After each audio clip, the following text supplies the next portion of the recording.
The market was full of voices calling, shouting, bargaining, and begging, the air heavy with the smell of sweat, smoke, and hunger. The alien mother walked slowly, holding the thin hand of her little child.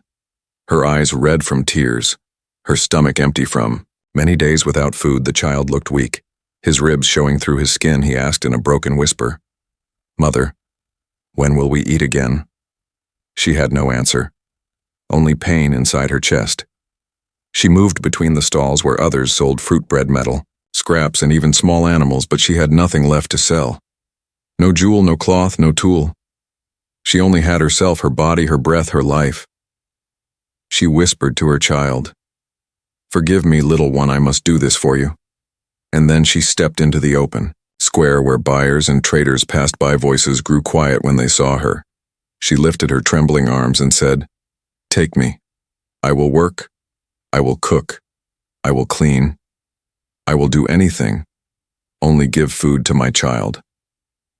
The crowd looked at her, some with pity, some with disgust, some laughed, saying another one, throwing away pride for bread, but no one stepped forward. No hand raised, no coin offered. Her child coughed weakly, and she cried harder. For many long minutes she stood like a broken statue in the heat, her eyes searching for a savior. Her heart sinking into despair, she thought maybe death would be kinder than this humiliation. Then from the edge of the square a shadow moved. A tall human stepped out. His clothes were worn, but his eyes were steady. Unlike the others, he did not laugh. He did not mock. He walked toward her slowly. The mother froze, clutching her child close. She feared what this human wanted. She had heard stories of humans cruel and cold, but also some whispered tales of humans strange with compassion. The man stopped in front of her. He looked at her and then at the child, his face unreadable. He spoke in a low voice, "I will take her." The words echoed across the square. People turned, whispering, some shocked, some amused. The human gave the trader coins and the bargain was done. The alien mother felt shame burn her skin. She lowered her head, expecting chains, expecting commands, expecting cruelty. The child held her tighter, whispering, "Mother, I am scared." The human bent down and said softly, "Do not be afraid, you are safe now."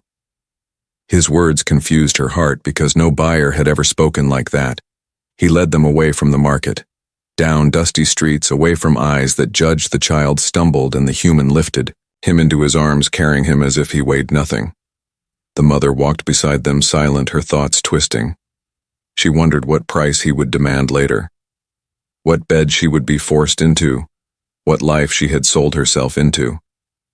Yet she noticed. His steps were careful. He did not pull, he did not strike. As the sun set, the human brought them to a small home at the edge of the town.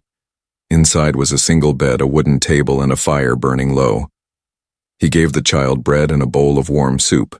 The boy ate hungrily, tears of relief rolling down his cheeks. The mother watched, stunned. She asked in a shaking voice, "What do you want from me?" The human only said, "Nothing tonight. You rest." The mother lay awake that night beside her child, who slept. With a full stomach for the first time in weeks, her eyes kept watching the human who sat near the fire, his face lit by the flames, his gaze fixed on an old picture frame in his hands. She could not see what it held, but she saw sorrow in his eyes, deeper than her own, and she wondered why a man like him would buy a woman like her without asking for her body. Her heart beat with fear and confusion. The hook of fate had been set. The story had only begun. The morning light entered through the cracks of the wooden walls. The alien mother opened her eyes, and for a moment she felt peace because her child was still sleeping with a full stomach. But then the weight of her choice returned, and her heart sank. Again she looked at the human who was already awake, sitting near the fire, his hands busy with simple tools repairing something made of metal, his eyes calm but distant. She rose quietly, thinking, maybe she could take her child and run. But where could she go? The market would not take her back, and the streets would swallow them whole. Her stomach ached with hunger, but her pride ached even more. She whispered to herself, "He will demand me soon. I must be ready." She brushed her child's hair and kissed his forehead, her tears falling on his skin like drops of glass. The human stood and placed food on the table, bread and warm broth. He looked at her and said, "Eat, you need strength." She froze, uncertain why he spoke like that. No chains, no threats, no cruel commands. She carried the bowl to her child, first feeding him carefully. The boy smiled with soup dripping down his chin. It was the first smile she had seen in many moons, and it broke her heart with both joy and fear. Later, when the boy slept again, she gathered courage and walked to the human. She lowered her head and whispered, "I will give myself to you now. Please only do not hurt my child." Her hands shook as she tried to untie her simple robe. The human looked at her sharply, his voice steady as stone. "Stop," he said. "You are not here for that." She stared at him in shock, unable to understand his meaning. He pointed to the fire and said, "Sit." She obeyed, still trembling. He poured her water and handed her a small piece of fruit, rare and sweet. She took it with shaking fingers. He watched her quietly as she ate like a starving animal, tears running down her face because no one had shown her kindness in so long. The silence grew heavy until she finally asked, "Why? Why did you buy me if not for yourself?" The human's eyes lowered, and for a moment she thought he would not answer. Then he said, "Because no one should have to sell themselves for bread." His words were soft, but they carried more weight than iron. She wanted to believe him, but her heart was a cage of scars. She whispered, "You lie. All humans lie." He only sighed and looked at the fire again, his face lined with sorrow. She could not name. That night, when the fire dimmed, she crept to his door, her bare feet silent on the floor. She thought perhaps he was testing her. Perhaps he wanted her to offer herself freely, so she pushed the door open slowly inside. She saw him sleeping, not with greed or lust, but with grief in his arms. He held a picture frame, his hand resting on it like a prayer. She stepped closer and saw the image of a woman and a child, human faces smiling from another life. Her breath caught in her throat. She understood he had lost them long ago. That was the shadow in his eyes. She covered her mouth to hide her sob and stepped back.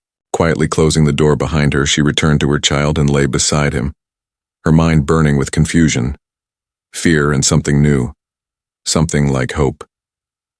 The night stretched long. The fire burned low, and the alien mother realized the man who had bought her was not the monster she feared. He was something far more dangerous to her guarded heart.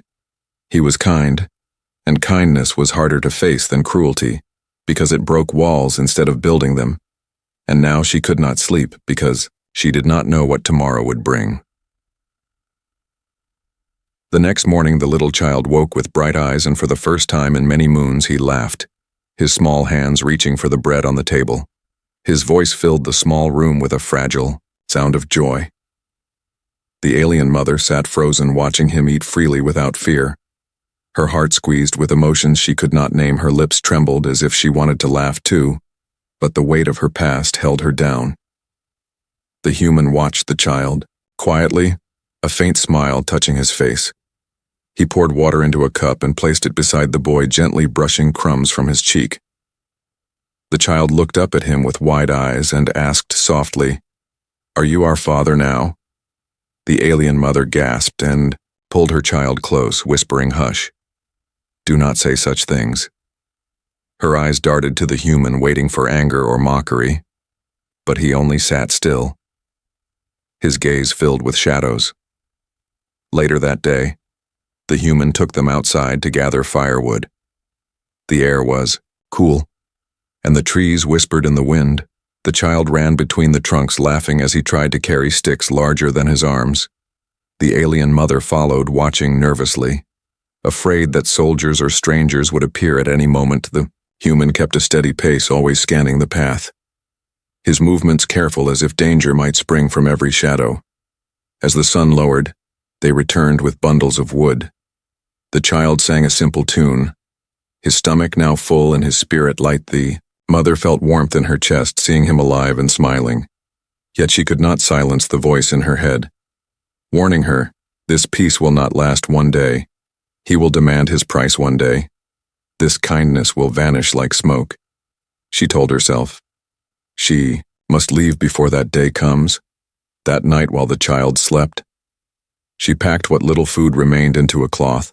She lifted her son carefully, whispering, "We must go now before he changes, before he takes from us what we cannot give." Her tears fell onto the boy's hair as she stepped toward the door, her bare feet silent on the floor, but just as she touched the handle, a sound split, the night boots striking stone, voices shouting orders, lights flashing outside.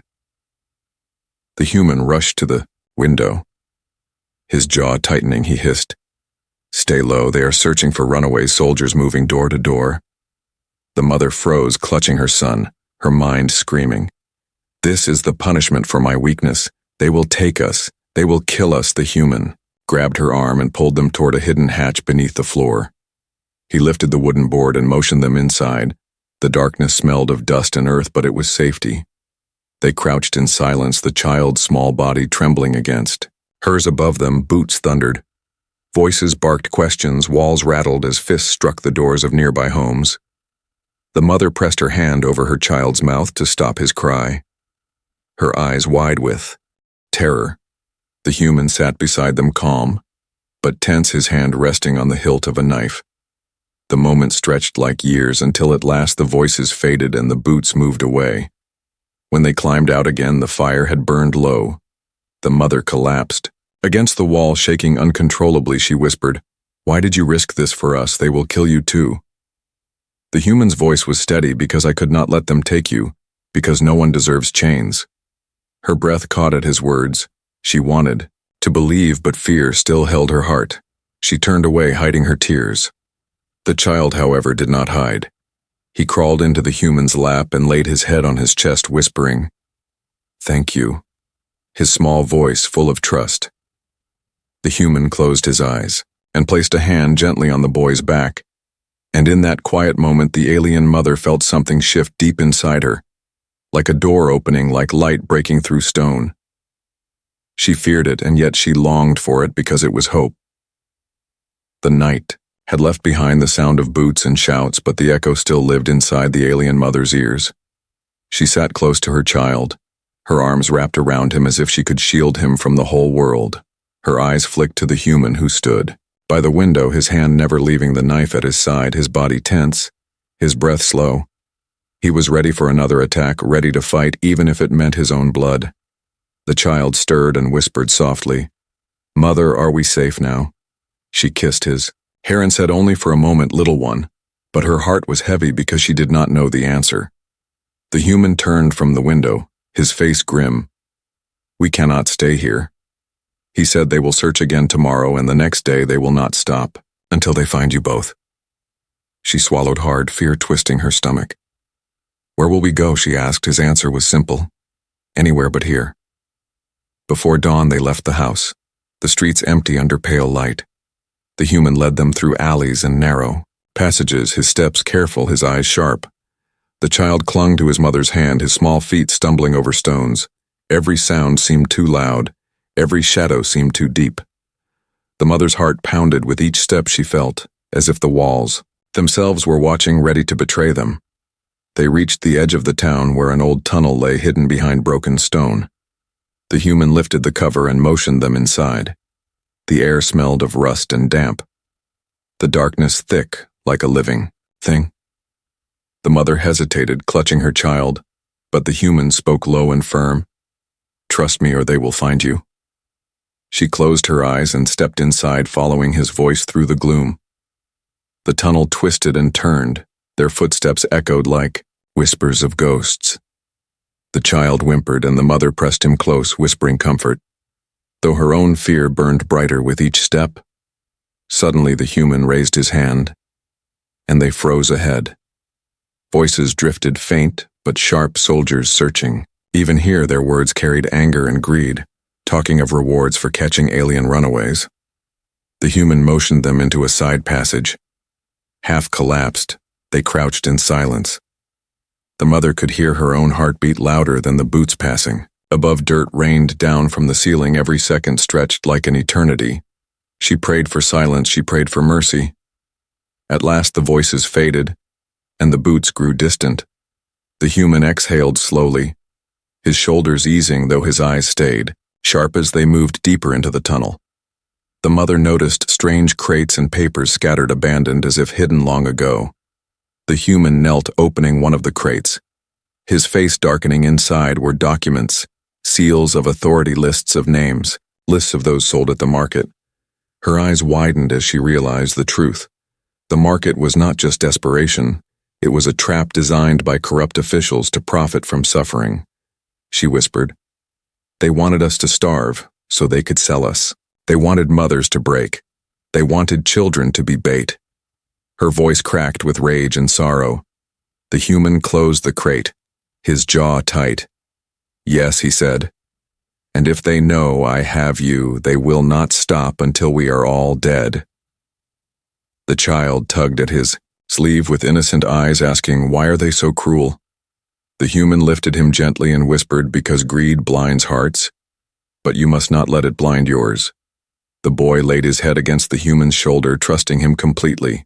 The mother watched them in the dim glow of the tunnel, her chest heavy with fear yet burning with something stronger. Her life had been pain, her choices despair, but now there was truth in front of her, dark and bitter.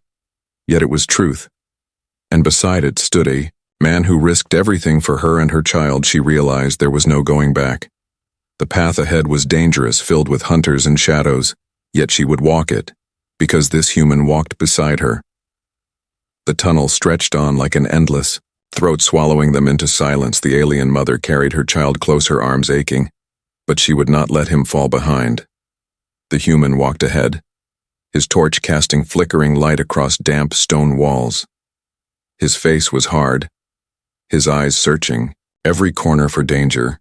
She wondered what kind of man chose to help strangers when the cost could be his own life.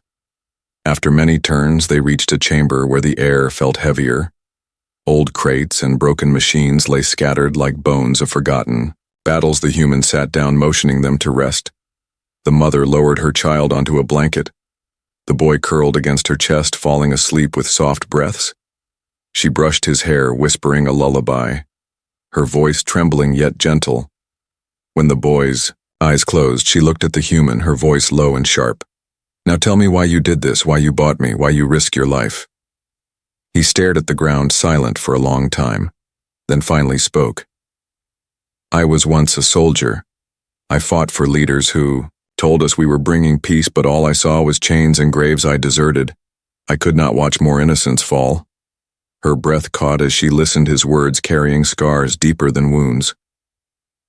He looked at her, then his gaze steady and heavy. I saw you at the market, and I remembered the faces of those who begged me for help long ago. Faces I failed to save. I could not fail again. She lowered her eyes, her hands gripping the blanket around her child. She whispered, but you could have ignored us, you could have walked away. He shook his head slowly. Sometimes walking away is the same as killing, and I will not carry that weight again. The chamber grew quiet, except for the sound of dripping water. She studied his face in the torchlight. The lines of sorrow etched deep, the shadows of memory clinging to him. She whispered, almost afraid of her own words. Then why buy me? If not for your desire, no man spends coin for nothing. His answer came soft but firm, because no one should have to sell themselves to keep their child alive. Her throat tightened, her heart twisting with confusion. She wanted to believe him, yet fear still whispered in her mind. Fear born of too many betrayals. She turned away, holding her child closer. Her voice shaking. You speak as if you care, but humans care only when it suits them. He did not argue. He only stared into the torch flame as if seeing ghosts dance within it. Hours passed until the mother finally asked what was in the crates. We saw before the human opened one, showing her papers marked with seals, names written in long lists, numbers beside them. Her blood froze as she realized they were records of sales. Each line a life traded like an object. She whispered, these are my people. Mothers, fathers, children sold as property. He nodded, grim. The officials use hunger as their weapon. They break families to feed their greed. The mother's hands trembled with rage, her tears burning like fire.